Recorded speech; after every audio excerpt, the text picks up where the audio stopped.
What's up everybody? My name is Scott Paddock and today I'm going to show you how to use overtones in your improv solos.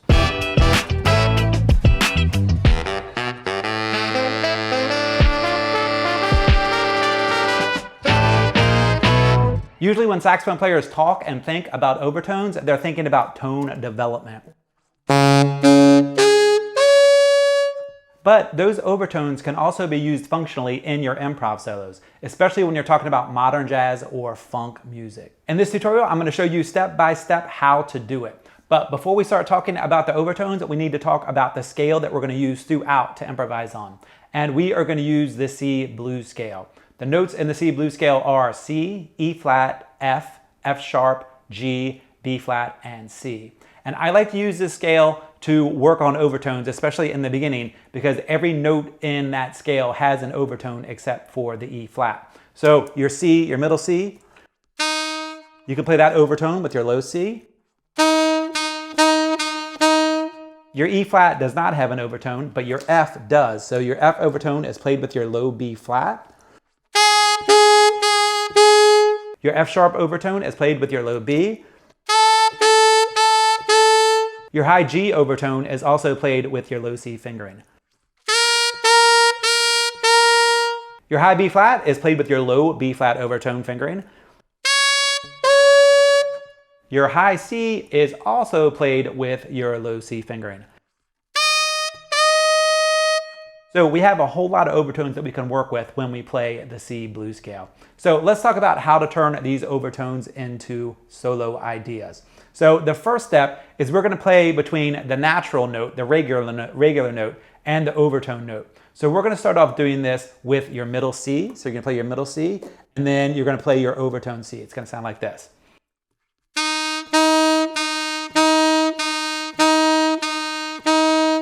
Pretty easy, right? So we're just going back and forth. Now we want to take that concept and turn it into a one-note funk groove. Both of those notes sound a C, but when you use the overtone, it has some more grit and a different timbre to it. So what we're doing with these overtones is we're playing notes that we can already play with our regular notes on the saxophone, but we're putting an effect on it because we're using the overtone sound, which makes it sound grittier. So the first step for this one note groove is we're going to play back and forth between the two C's, so the regular C and the overtone C, but we're going to repeat some notes. So in other words, I'm going to repeat the regular C sometimes, and then sometimes I'm going to repeat the overtone C. So it'll sound like this.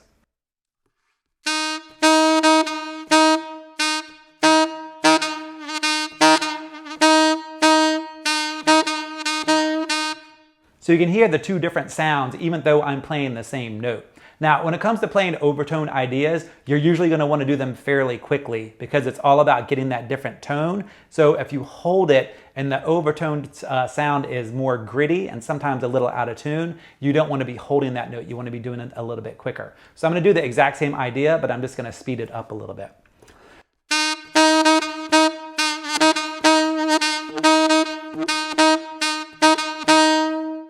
So that already sounds a lot better and it gives you more of a groove and it sounds funkier. Now the next step is you want to make some notes sound more important. That's going to give you more texture and it's going to make the line move forward. Now when we're playing back and forth just with the regular note and the overtone note, it doesn't really matter what note you bring out. You just want to bring out some random notes here and there just to give you a different sound.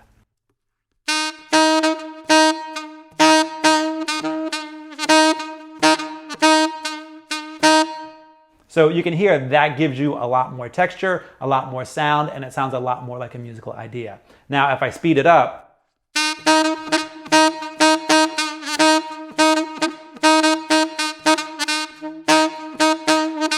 that gives you a lot of texture and a really cool funky sound. So if you take that concept and you put it in a regular blues scale solo, it's going to sound great.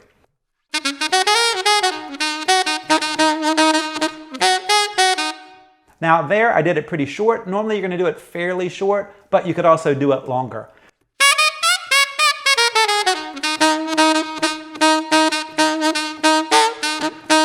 Now you heard one note in there was kind of a squawk. When you're doing the overtone thing, it doesn't matter if you get some squawks and chirps and different sounds in there. That's the whole thing that you're trying to do, is create more texture in what you're playing through having different timbres of sound. So if you get a squawk, it might actually sound cool as long as you don't do it too many times. The biggest mistake that people make when they first start trying to use overtones in this style is they don't repeat one of the notes. In other words, they don't repeat the regular C or they don't repeat the overtone C. So it just sounds like this.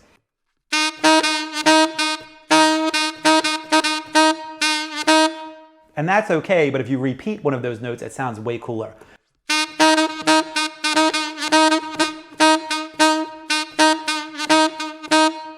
The line moves forward more. And another great thing that you can do is think about these notes in combinations. In other words, think about how they go together. Don't think about them as singular notes. Think about dig-a-doo-bop, a sound like that, or bop-doo-ba-dee-bop, as opposed to bop-da-ba-dee-bop. You want to think about them in combinations. Da-ga-doo-bop, ba-dee-bop, ba-doo-dee-dop. Think about how they're going together.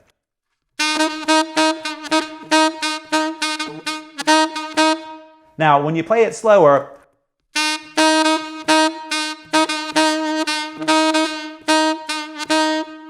it doesn't sound nearly as cool. So when you're playing these licks, you're most likely going to be playing 16th notes or faster passages. Once you understand the concept of the one-note groove, then you're good to go. The next thing is adding in some other blues scale notes around it. So I'm going to do it in slow motion, and then we'll speed it up.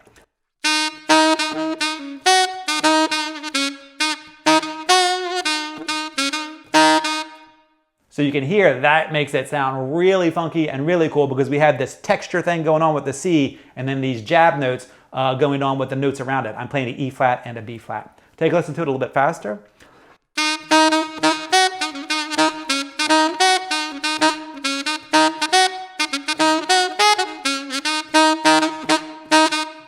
So then that just gives you this super cool groove where you have all different kinds of things going on. You have the jab notes and then you have the overtone textures. Now I'm showing you this concept on the C and the blues scale, but you can do it on any note in the blues scale except for the E flat because there isn't an overtone. So here's what it would sound like if I did it on an F.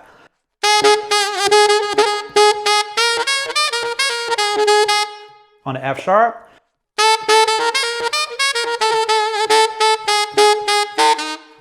Now that's going to sound a little weird on the F sharp because the F sharp is the tritone. It's not the most stable note, but you can do it F, F sharp, G.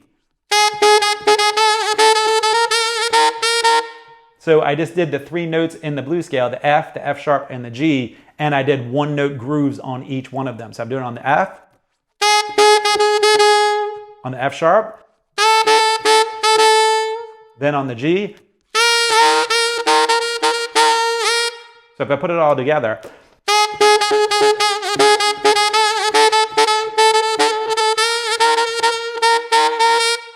that is a really great way to build intensity in your solo.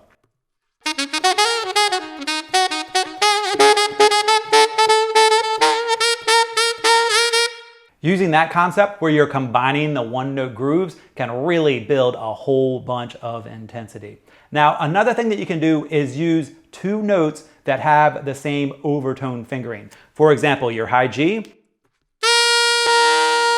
is fingered with your low C, and your high C is also fingered with your low C. So when you put those two notes together and put the B flat in the middle of it just to make it a little bit easier, you can get some really cool sounds.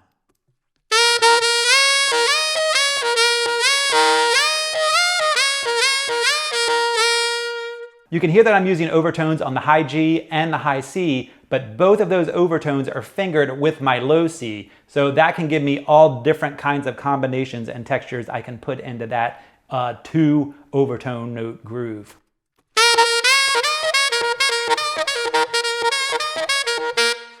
So that gives you some super cool stuff. Take a listen to it at a slower tempo.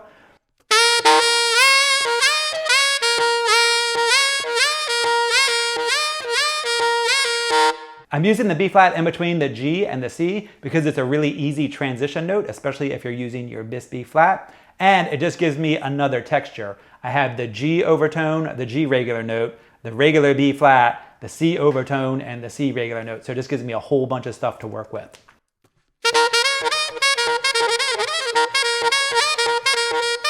When you start thinking about overtones as actual notes that you can use in your improv solos, it's going to take your improvisation to an entirely different level, make you sound original, and give you some really cool ideas to play over modern jazz and funk songs.